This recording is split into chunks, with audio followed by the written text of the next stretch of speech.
Anantapuram urban MLA Daggubati Prasad పై తీవ్ర స్థాయిలో మండిపడ్డారు అనంతపురం నగర మేయర్ వసీం. 118 కోట్ల రూపాయల అభివృద్ధి పనులు ఎక్కడ చేశారని ప్రశ్నిస్తే ఎమ్మెల్యే ప్రసాద్ కు ఎందుకంత మంట అని ఆయన ఆగ్రహాన్ని వ్యక్తం చేశారు. అనంతపురంలో అభివృద్ధి కార్యక్రమాలు ఎవరు తెచ్చారు, ఎవరు చేశారు అన్న దానిపై బహిరంగ చర్చకు రావాలని ఎమ్మెల్యే ప్రసాద్ కు సవాల్ విసిరారు మేయర్ వసీం.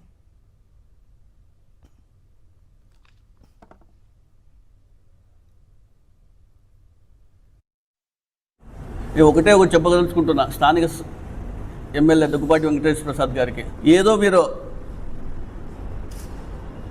గాలివాటంలో గెలిచి ప్రజలకు మోసపూరిత హామీలు ఇచ్చి ఏ విధంగా అధికారంలోకి వచ్చారో అదేవిధంగా అనంతపురం నగరంలో కూడా గాలి మాటలు మాట్లాడుతున్నారు మీరు. ప్రజలందరూ కూడా ప్రతి ఒక్కటి గమనిస్తున్నారు. మొన్నటి రోజున ఆయన ఏం చెప్తాడు, మాజీ ఎమ్మెల్యే అనంత వెంకటరామరెడ్డి గారి పైన వ్యక్తిగతంగా విమర్శలు చేస్తున్నారు. అయ్యా, ఆయన ఏమన్నారు, నీకు ఏం చెప్పినారు? మీరు సొంతంగా ఏమైనా పనులు, అభివృద్ధి పనులకు ఏమైనా సంబంధించి ఏమైనా శాంక్షన్ చేయించుంటే జీవోలు చూపించమని చెప్పినారు.